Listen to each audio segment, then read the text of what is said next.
Okay. Benny, thank you very much for inviting me again. It's it's always a pleasure to be here. It's inviting me again. Again, like I'm always surprised that people invite me again to their conferences. But I never know whether it's because I did a good job last time or they want to give me an opportunity to improve. And it's a pleasure to comment on a paper by Bebchuk and by Kobe. I must say that I generally agree with the risks. That they've identified. So my comments are going to be, I don't know if more about the 2019 paper or maybe the 2020 paper that they're going to write. But nevertheless, I'm going to make some comments about perhaps things that could be clarified or improved in this paper. So the paper identified the risks of small minority controllers. It focuses on the mechanisms. And I think this is actually one of the most interesting parts of the paper, to identify precisely how controlling shareholders get to their desired wedge between voting and cash flow rights. And they also provide a little bit of empirics. And then they offer some policy implications. I want to start by focusing on disclosure. This will be my first point about disclosure. There's a general point here about US disclosure. It's unclear why it should be so difficult to know who is the controlling shareholder, how much they own. It's also unclear, I just got back from 3 months at Columbia, why you'd need machine learning to find out where is the charter and what does it say. So I think there's a much broader point about kind of why can't we have simpler disclosure about governance of publicly traded companies. So I like this part about the disclosure. So my comments will focus on first, who's the audience for this paper, and especially what does this paper mean for the debate over dual class shares and the role of institutional investors, and then some more minor comments about the perils of dual class and midstream changes, and again disclosure. The way I think about these points is that I'm going to talk a little bit about my work, and then shame one of my co-authors who's present in this room about his role in not finishing up another paper. So the paper starts by saying, this paper adds to the debate about dual class. But if you read the paper, and here I'm separating between the paper and Lucian's presentation, actually there's no debate, right? Because the paper kind of doesn't tell us what are kind of the positive, if any, aspects of dual class shares.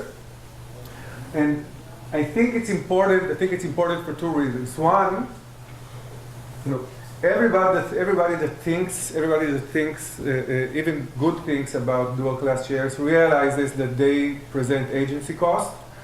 And so it's if you want to contribute to the debate, then also how does that tie to the benefits? And second, I think some of the mechanisms that you described really depend on what do you think about the benefits of dual class shares are. And in fact, and I won't have time to discuss it in more detail, you can get to a counterintuitive result that the darker picture you have about dual class shares, actually, the more you should give the controller leeway to do whatever they want with the company.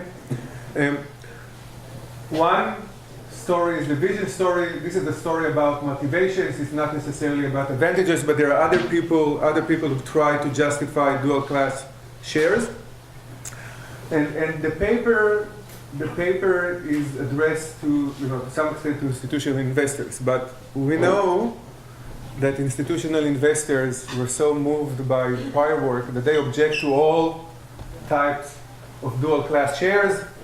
So, they now ask to ban them altogether. They wanted to, exclude them from index funds. So, who exactly should be moved? Who exactly should be moved to action by this type of work? We also know that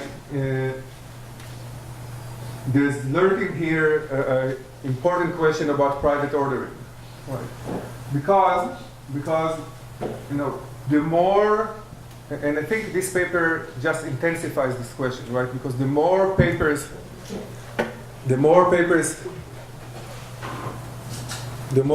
you write about dual class shares and explaining how bad they are and the risks that they present, it just intensifies the question. It just intensifies the question of why is it that companies continue to go public with dual class shares. But Marco, Ed, and I were just at a roundtable on Friday at NYU, and we had one of the speakers was an underwriter that said, it's not so easy to take a company public with dual class shares. It's very difficult. We know from the data that not all companies go public with dual class shares. So the question is really first, whether the institutional investors that object to all this stuff need the extra proof that if you get to tiny controlling shareholders, it's a problem. And second, we already know that this structure is not too prevalent, right? We already know that that's not too prevalent. There's clearly some level of private ordering that takes place here, and the question is what this specific paper adds to that type of literature. And here are some more minor comments. I was actually surprised. We train lawyers. We're lawyers. We can also argue both sides. This is actually a very positive table. Because, we have these companies that could go down and become small minority controllers, for example, but they don't do that, right? Now, if you think about the costs, of retaining, even being controlling a minority shareholder could be relatively costly. If this is the only company that you control, the same committee where Lucian was advising the committee, I was actually an expert for one of the companies, and I had an interesting conversation with the controller, and he said, I don't understand, all academics think in terms of percentages, so maybe it's 20% of the company, but it's $400 million, and this is all I have, right?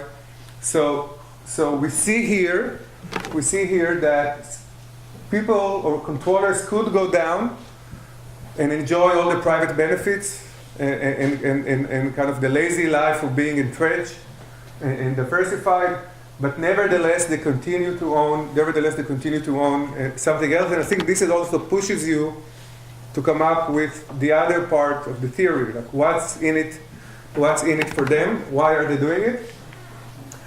So this is one example. The majority still are just controlling minority shareholders.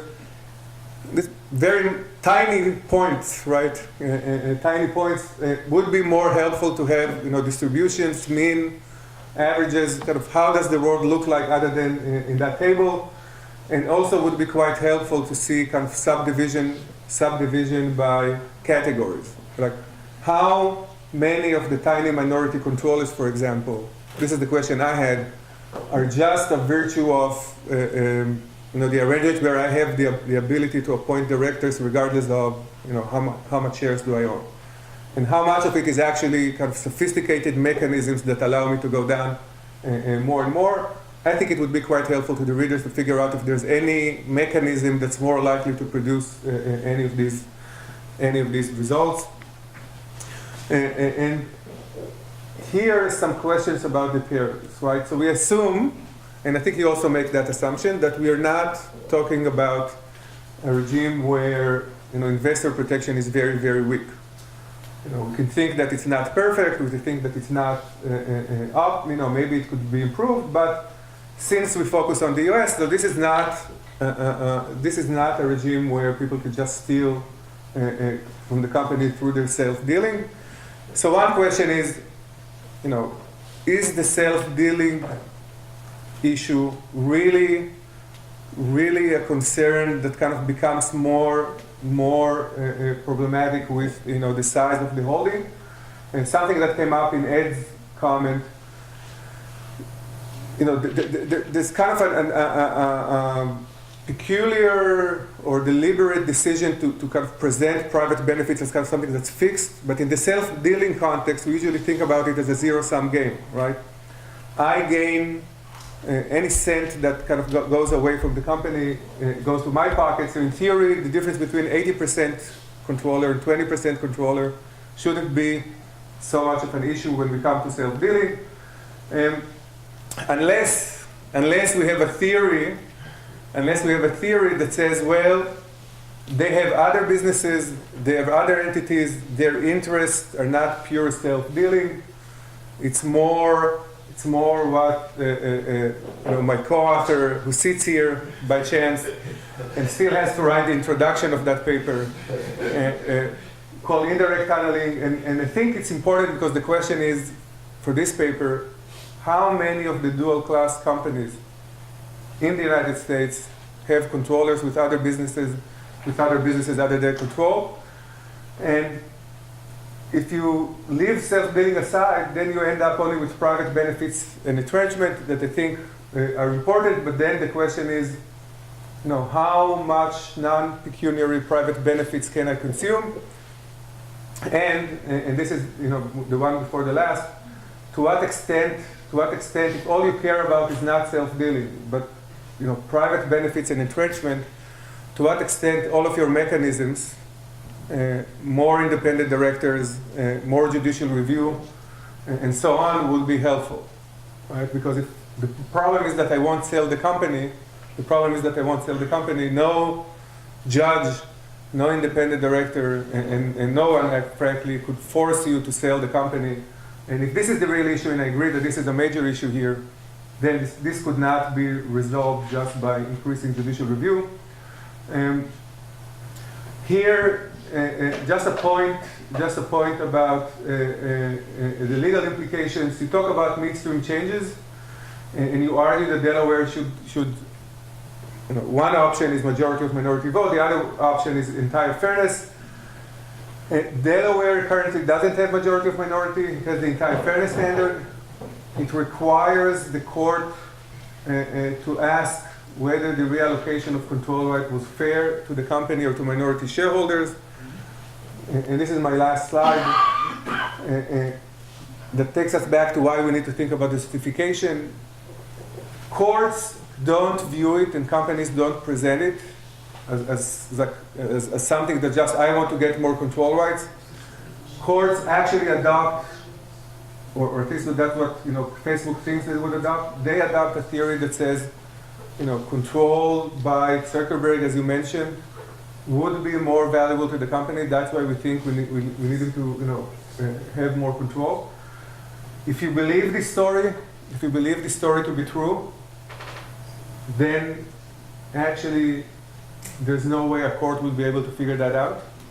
There's no way a court could look at the company and say, you know what, Mark Zuckerberg is really more valuable to the company, and that's why it's actually, given the increase in agency cost, we should give you more control. If you don't believe in this theory, and you can or cannot believe, you could say, well, in that case, I'm just going to ban recapitalizations altogether. So I don't know to what extent the judicial review part is a compelling point. And I think, Benny, do I have more time? No, that's it. Thank you very much. But we have time for questions from the audience. Can I react to this a little bit or no? I consider it. Okay.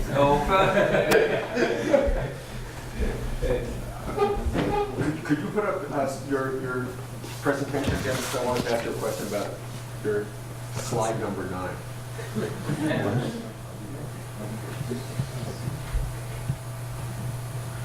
Okay. So can I say something? Okay. Okay, slide number 9. Okay. 9? Yeah. 9.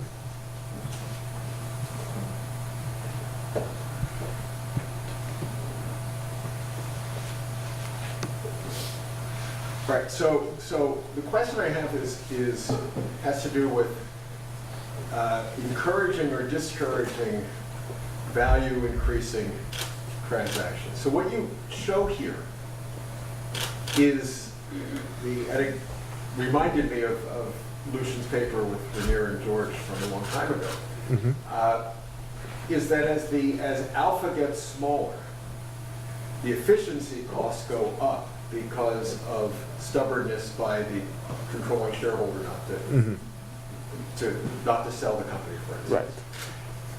And the question is, why not let the controlling shareholder be bought off? That is to say, it's basically a Coasian intuition. Given that efficiency loss, Mm-hmm. you might think that simply letting that controlling shareholder get paid off for the capitalized value of B would be in everybody's interest. Right.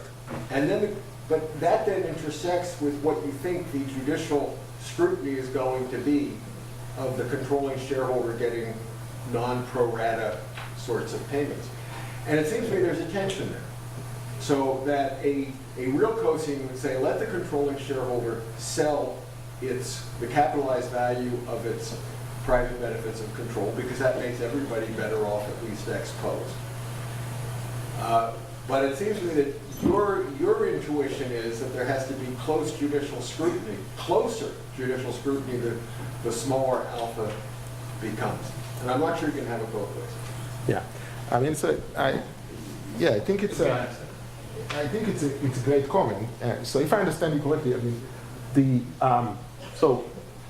the way we look at it in the beginning is to say, if the payment has to be on an equal terms to all shareholders, then it means that in these situations, the likelihood that the company will be bought off is much lower. And there will be efficiency costs because there will be an efficient person out there that can manage the company better. Right. But he will have to pay much more in this situation than in this situation in order to buy the company. Now, one way to get around it is to say, why don't we have unequal payment? We'll pay the controller more than we're going to pay to other shareholders. And what we are saying basically, and that's, I think it goes, I mean, there's nothing new here. What happens is that if there is unequal payment, Delaware will look more closely about it. And then the incentives of the controller to sell it will be lower in those situations. Even if we accept it as given, even if we don't say anything about what should be. The regime is as is now. And the regime as is now is that when there is an equal payment, it will be entire fairness. And when it's going to be, unless, again, it meets MFW provisions, and when it's going to be entire fairness, there is a likelihood that Delaware will intervene. And I think we want Delaware to intervene in those situations because of the unequal payment, because we are concerned that what the controller will do is basically get high premium for himself and sell the other on the cheap. That's the main concern, and that's the problem. And given this problem, what we are saying is that in this complicated world, the likelihood that the value increasing action will happen is smaller because of the constraints of Delaware and because of those situations. I think that's our way to look at it, and that's why we think it's still problematic. But I think it's a great question. I agree. Other question from the audience? Marco.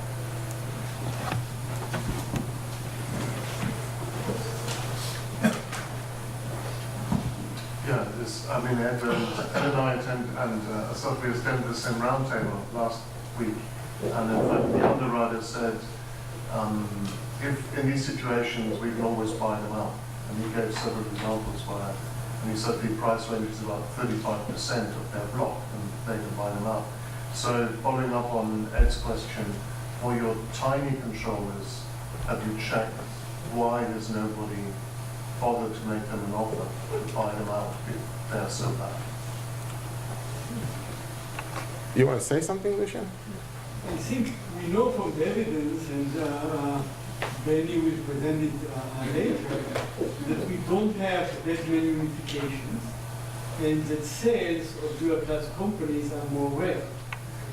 Now, obviously, if you can write them, quote-unquote, sufficiently, you wouldn't have this difference. The reason why it's not happening is because Delaware law constrains how much you can divide things disproportionately. Now you could say, instead of writing our paper, we should write a paper in which we say you can solve this problem by letting the controllers get a disproportionately large fraction of the sale that will take care of the problem.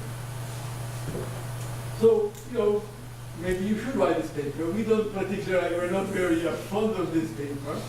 It would have kind of unattractive features. One of them, of this proposal, one of them would mean that the smaller you alpha, the larger, you might need to get, the premium that you should be getting might be larger. So if you're a very small alpha, maybe we need to buy you off at 100% or 200% premium. But our main point here is taking the law as given right now with the inability for with the disincentive to sell or to do unification. We have a big problem when you have small minority controls.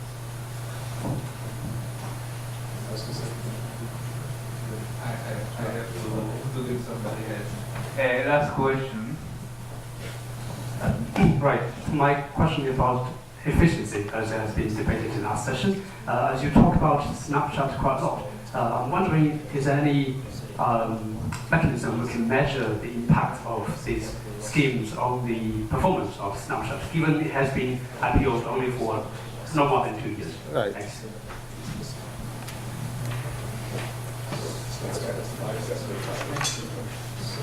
So yeah, we haven't looked. So we didn't measure the issue as a company. I mean, we didn't look specifically on Snap and try to understand whether it was efficient or not efficient, what's going on there. But basically what we do is that we rely on existing evidence, and those are systematic evidence, right? They don't look at specific companies that shows what happened when the equity stake are lower and shows that they are associated with lower value and with greater agency problems such as value destroying acquisitions, higher COP, etc. And those were well-known empirical studies that were published in good law journals. So I think that's where we are going in terms of efficiencies. And if I have 1 more minute, I would like to say something or to address something that Assaf mentioned, because I think it's an important point. And that's the question of the import of our audience and what we contribute on that front in terms of helping institutional investors understanding the problem.